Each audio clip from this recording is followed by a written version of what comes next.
Hello दोस्तों, welcome to my YouTube channel teaching Masti में। दोस्तों, आज के इस वीडियो में हम पढ़ने वाले हैं प्रेजेंट परफेक्ट टेंस, जो कि बेहद आसान स्टेप्स के साथ। तो वीडियो अगर आपको पसंद आए तो कृपया वीडियो को लाइक, शेयर एंड हमारे चैनल को कर लेना सब्सक्राइब, ताकि जो भी हम वीडियो डालें वो सबसे पहले आप तक पहुंच सके। बिना देरी के आज का वीडियो स्टार्ट करते हैं। Present perfect tense. देखिए, प्रेजेंट परफेक्ट टेंस को हम कैसे पहचानेंगे कि वह प्रेजेंट परफेक्ट टेंस है, आखिरकार क्या होती है उसकी पहचान। तो आज सबसे पहले हम बात करते हैं पहचान।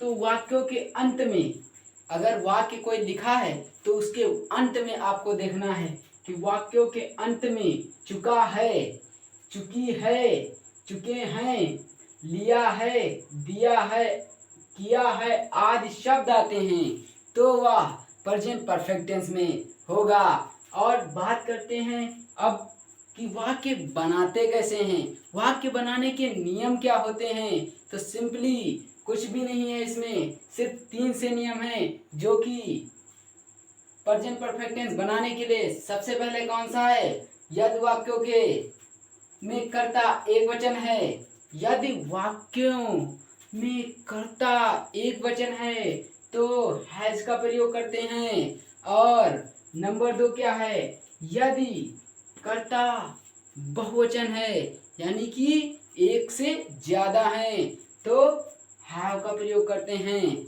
तथा उसमें कुछ और प्रयोग करते हैं, जैसे कि मेन वर्ब की थर्ड फॉर्म का प्रयोग करते हैं। तो आप देखिए, ये अगर आपको याद है तो प्रेजेंट परफेक्ट टेंस को आप यूं ही बना सकते हैं, पहचान सकते हैं। अब ये आपको समझ में आ गया। अब हम अगर एग्जाम्पल करते हैं तो और ही ज़्यादा समझ में आएगा। तो बिना देरी के हम एग्जाम्पल करना स्टार्ट करते हैं। सबसे पहले देखते हैं एग्जाम्पल।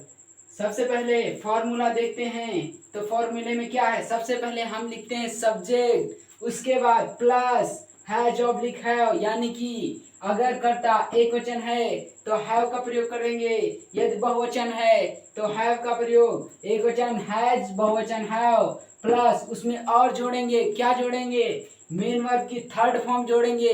अब आपको कंफ्यूजन हो रही होगी कि मेन वर्ब की थर्ड फॉर्म क्या होगी। जैसे कि मैं आपको एक बता दे रहा हूं, जैसे एक ले लेता हूं मैं बाई, जैसे मैं ले लेता हूं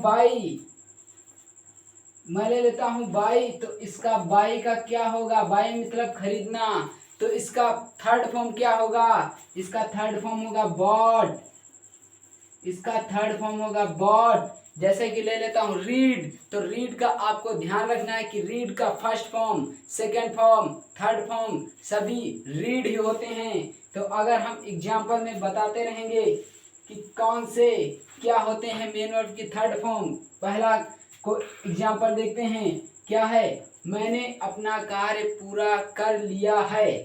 तो मैंने अपना कार्य पूरा कर लिया है, देखो लिया है, इसका मतलब ये प्रेजेंट परफेक्ट टेंस होगा। तो इसे हम बनाते हैं। सबसे पहले फॉर्मूला देखते हैं। सबसे पहले फॉर्मूला में क्या है? सबसे पहले फॉर्मूला में सब्जेक्ट है, तो हमको इसमें ढूंढना है सब्जेक्ट। तो मैंने पहले वीडियो में बता चुका हूं कि कैसे सब्जेक्ट को ढूंढते हैं।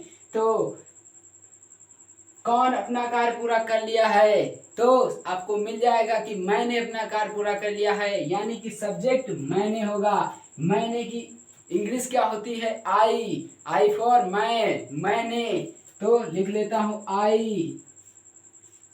अब आई एक वचन है या बहुवचन? आई बहुवचन है, क्योंकि मान लीजिए यहाँ पर 4 लोग हैं और कह रहा हूं मैं यानी कि सभी लोग आ रहे हैं, तो हैव का प्रयोग करेंगे।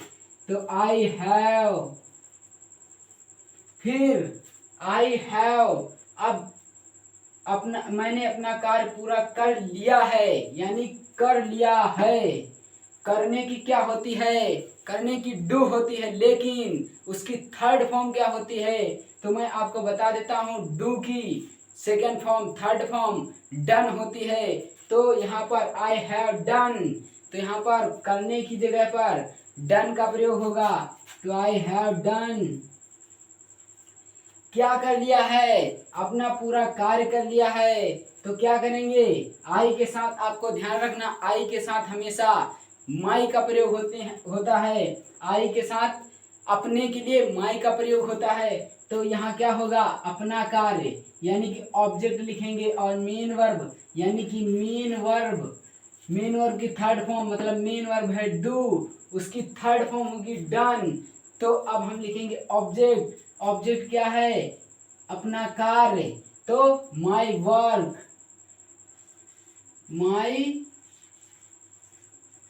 Work, full stop. तो अब देखिए English, I have done my work, मैंने अपना कार्य पूरा कर लिया है। अब आते हैं दूसरे एग्जाम्पल पर देखिए दूसरा एग्जाम्पल क्या है, वे मैदान में पढ़ चुके हैं, वे मैदान में पढ़ चुके हैं। अब आपको सबसे पहले कर्ता ढूंढना है। तो कर्ता क्या है, कौन मैदान में पढ़ चुके हैं, तो वे मैदान में पढ़ चुके हैं। वे की मीन्स क्या होती है इंग्लिश में, तो वे की होती है दे मतलब वे। तो आपको पहले वे लिखना है यानी कि सब्जेक्ट लिखना है, तो दे। फिर आपको क्या करना है, या हैव लगाना है। तो यहाँ पर किसका प्रयोग होगा, हैज या हैव का। आप लोग कंफ्यूज मत हुइए, मैं आपको एक बता रहा हूँ कि वे एक वचन है या बहुवचन है। मान लीजिए कि एक ग्राउंड, मतलब आपके स्कूल का एक ग्राउंड है, और वहां पर आपके टीचर कह रहे हैं कि वे मैदान में पढ़ चुके हैं, वे मैदान में पढ़ चुके हैं, यानी कि वो एक को इंडिकेट नहीं कर रहे हैं, वहां पर जितने बैठे हुए हैं उनको सबको कह रहे हैं कि वे पढ़ चुके हैं, यानी कि वहाँ एक की बात नहीं हो रही है, तो वहाँ बहुत सारे लोगों की बात हो रही है, यानी कि बहुवचन। और बहुवचन का प्रयोग, बहुवचन के लिए किसका प्रयोग, हैव का प्रयोग होता है। तो हैव का प्रयोग करेंगे, तो दे हैव। अब आपको देखना है मेन वर्ब की थर्ड फॉर्म, अब आपको मेन वर्ब की थर्ड फॉर्म रखनी है। तो वे मैदान में क्या कर चुके हैं, क्या कर रहे हैं, तो वे मैदान में पढ़ रहे हैं, पढ़ चुके हैं। तो पढ़ने की क्या होगी, पढ़ना यहाँ पर मेन वर्ब है, यानी कि पढ़ यहाँ पर मेन वर्ब है, इसकी थर्ड फॉर्म क्या होगी, मैंने आपको पहले ही बता दिया है कि रीड मीन्स होता है पढ़ना, और पढ़ना मतलब रीड की first form, second form, third form तीनों रीड ही होती हैं। तो यहाँ पर क्या करेंगे, रीड।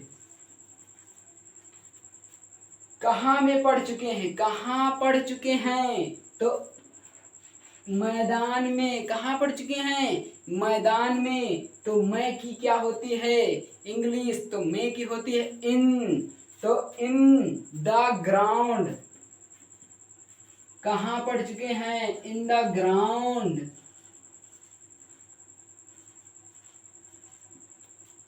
देखिए अब क्या है, वे मैदान में पढ़ चुके हैं, तो इसका इंग्लिश क्या होगा, they have read in the ground. तो आपको आशा करता हूं कि अफर्मेटिव तो समझ में आ ही गया होगा। अब बात करते हैं निगेटिव की। अब हम लोग बात कर लेते हैं निगेटिव की। तो निगेटिव होता क्या है, यानी कि निषेधात्मक वाक्य, जिन वाक्यों में हम किसी कार्य को मना करते हैं उसे निगेटिव कहते हैं, यानी कि निषेधात्मक, जिनमें हम मना करते हैं, जिनमें नॉट होता है उसे निगेटिव सेंटेंस कहते हैं। तो निगेटिव सेंटेंसेस को बनाते कैसे हैं, तो ये बता देता हूं, अफर्मेटिव की ही तरह बनाते हैं, लेकिन उसमें नॉट लगा होता है। इसमें देखिए फॉर्मूला देखिए, तो सबसे पहले हम अफर्मेटिव की तरह सब्जेक्ट लिखेंगे, उसके बाद हैज ऑब्लिक हैव लिखेंगे। फिर आपको ध्यान रखना है कि सेंटेंस चाहे जो हो, प्रेजेंट हो, पास्ट हो, फ्यूचर हो, आपको सिर्फ ये ध्यान रखना है कि अगर निगेटिव आता है तो नॉट हमेशा तीसरे नंबर पर होगा, जैसे कि मैंने फॉर्मूले में लिख रखा है। आपको नॉट हमेशा तीसरे नंबर पर ही रखना है, चाहे वो निगेटिव हो, चाहे वो सेकेंड टाइप इंट्रोगेटिव हो, कोई भी सेंटेंस हो, लेकिन आपको नॉट हमेशा तीसरे नंबर पर ही रखना है। तो देख लेते हैं उसी अफर्मेटिव की भांति, सिर्फ और सिर्फ इसमें तीसरे नंबर पर नॉट लग जाता है, बस ये निगेटिव सेंटेंस बन जाता है। देखते हैं एग्जाम्पल। तो एग्जाम्पल क्या है, मैं नहीं जा चुका हूँ। तो मैं नहीं जा चुका हूँ, कौन नहीं जा चुका है, सब्जेक्ट ढूंढना है ना। तो कौन नहीं जा चुका है, मैं नहीं जा चुका हूँ। तो मैं की इंग्लिश आई। अब आपको पता है कि मैं यानी कि आई एक वचन है या बहुवचन, तो बता देता हूं कि आई बहुवचन है, वो तो आपको भी पता है। तो लिख देता हूं हैव। फिर आपको ध्यान रखना है नॉट। नॉट मैंने पहले ही बताया तीसरे नंबर पर लगता है, यानी कि आई हैव नॉट। जा यानी कि जाने की क्या होती है, गो होती है। तो जाने की गो, और हमें थर्ड फॉर्म लिखनी है, यानी कि गो की थर्ड फॉर्म क्या होती है आपको पता है कि गो की सेकंड फॉर्म वेंट, और थर्ड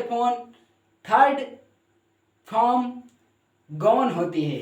आपको ध्यान रखना है, यहाँ पर गो की क्या लिखेंगे, थर्ड फॉर्म गॉन। तो गॉन फुल स्टॉप। तो इसका क्या होगा, आई हैव नॉट गॉन, मैं नहीं जा चुका हूं। दूसरा एग्जाम्पल देखते हैं, क्या है दूसरा एग्जाम्पल, मैंने बाजार से सब्जी नहीं खरीद लिया है।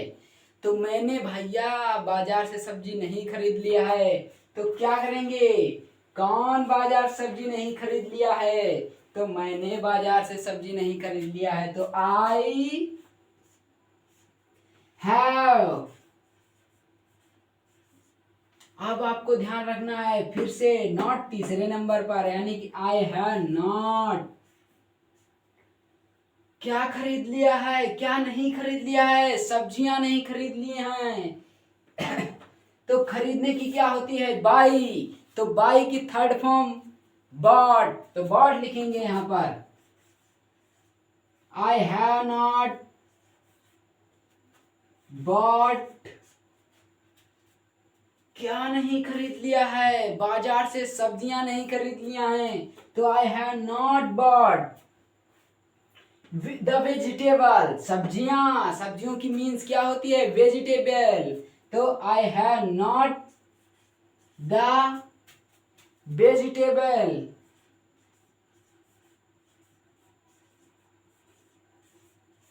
फ्रॉम मार्केट, यहां से, और आपको ध्यान रखना है से की इंग्लिश फ्रॉम।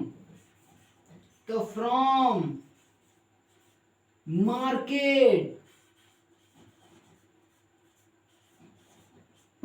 अब आप देखिए इसका क्या बना है, मैंने बाजार से सब्जी नहीं खरीद लिया, तो I have not bought the vegetable from market. अब आप बात करते हैं इंट्रोगेटिव की, बात कर लेते हैं इंटरोगेटिव सेंटेंस की। इंटरोगेटिव सेंटेंस होता क्या है, यानी कि इंटरोगेटिव सेंटेंस यानी कि प्रश्नवाचक वाक्य, जिन वाक्यों में प्रश्न पूछने का कार्य होता है वहां पर इंटरोगेटिव सेंटेंस होता है। जैसे कि क्या रमेश ने पत्र लिख दिया है, तो यहाँ पर क्या मतलब किसी दूसरे से प्रश्न पूछा जा रहा है कि क्या रमेश ने पत्र लिख दिया है। तो इसे कैसे बनाते हैं, इसको बनाने का, इसे देखिए सबसे पहले मैं बता देता हूं कि इंटरोगेटिव दो प्रकार के होते हैं। कौन कौन से होते हैं, फर्स्ट टाइप इंटरोगेटिव होता है, सेकंड टाइप इंटरोगेटिव होता है। फर्स्ट टाइप इंटरोगेटिव कौन कौन से होते हैं, जैसे कि वाक्य की शुरुआत क्या से होती है। अगर वाक्य की शुरुआत क्या से होती है तो फर्स्ट टाइप इंटरोगेटिव होता है। उसे बनाने के लिए नया फॉर्मूला लगता है, मतलब दूसरा फॉर्मूला लगता है। और बात आती है सेकेंड टाइप इंट्रोगेटिव क्या होता है, तो सेकेंड टाइप इंट्रोगेटिव होता है जिन वाक्यों के बीच में प्रश्नवाचक वाक्य होते हैं वहां पर सेकेंड टाइप इंट्रोगेटिव होता है। वो प्रश्नवाचक वाक्य कौन कौन से होते हैं, जैसे कि क्या है, क्यों है, कब है, किसको, किसने, ये सब सेकेंड टाइप इंट्रोगेटिव में आते हैं और ये वाक्य के बीच में आते हैं। अब आपको ध्यान रखना है, मैं दोनों सेंटेंसों का एक साथ करा देता हूं और आपको फॉर्मूला बता देता हूं कि कैसे फॉर्मूला बनता है। तो सबसे पहले मैं फर्स्ट टाइप इंट्रोगेटिव की बात कर लेता हूं। तो फर्स्ट टाइप इंट्रोगेटिव का फॉर्मूला इस तरह बनता है, जैसे कि सबसे पहले लिखते हैं हेल्पिंग वर्ब। हेल्पिंग वर्ब क्या होती है, जैसे हैज ऑब्लिक हैव, उसी तरह उसे ही हेल्पिंग वर्ब बोलते हैं। तो हैज यानी कि हेल्पिंग वर्ब लिखा है तो यहाँ पर हैज ऑब्लिक हैव लिखा है। उसके बाद सब्जेक्ट लिखते हैं, उसके बाद वो अफर्मेटिव एंड निगेटिव की तरह मेन वर्ब की थर्ड फॉर्म लिखते हैं, प्लस ऑब्जेक्ट लिखते हैं। और इंट्रोगेटिव की एक पहचान और होती है कि वाक्यों के अंत में, मतलब वाक्य खत्म होने के बाद वहां पर प्रश्नवाचक चिन्ह लगा होता है। अगर प्रश्नवाचक चिन्ह नहीं लगा है तो वह इंट्रोगेटिव सेंटेंस में नहीं होगा। अगर आपने पूरा विधिवत रूप से इंट्रोगेटिव सेंटेंस का फॉर्मूला रखकर या किसी भी तरह हल कर दिया है और आपने लास्ट में क्वेश्चन मार्क नहीं लगा है तो आपका टीचर उसे काट देगा। इसीलिए सावधानी पूर्वक अगर आप इंट्रोगेटिव सेंटेंस बनाते हैं तो आपको ध्यान रखना है कि क्वेश्चन मार्क नहीं छूटना चाहिए, वरना आपकी मेहनत बेकार हो जाएगी। तो मैं सबसे पहले फर्स्ट टाइप इंट्रोगेटिव का बात कर लेता हूं। तो सबसे पहले क्या, मैंने आपको बताया कि फर्स्ट टाइप इंट्रोगेटिव क्या से स्टार्ट होता है, और जहां पर क्या आएगा वहां पर सबसे पहले हेल्पिंग वर्ब लिखेंगे। हेल्पिंग वर्ब यानी कि हैज ऑब्लिक हैव लिखेंगे। अब बात आती है हैज ऑब्लिक हैव लिखेंगे कैसे, उसी तरह अफर्मेटिव और निगेटिव की तरह। अगर आपको देखना है कि कर्ता एक वचन है या बहुवचन है, तो कर्ता यहाँ पर क्या है, रमेश। रमेश यानी कि किसी का नाम है, तो किसी का नाम एक वचन ही होगा ना, वो बहुवचन तो होगा ही नहीं। तो यहाँ पर रमेश यानी कि एक वचन है, यानी कि हैज का प्रयोग होगा। तो सबसे पहले हम हैज लिखेंगे। तो क्या हैज,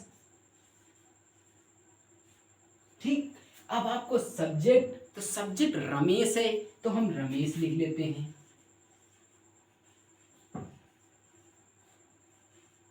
अब आपको मेन वर्ब की थर्ड फॉर्म ढूंढनी है, यानी कि मेन वर्ब ढूंढना है। तो मेन वर्ब क्या है, वह क्या कर रहा है, मतलब रमेश क्या कर रहा है, तो रमेश लिखने का कार्य कर रहा है।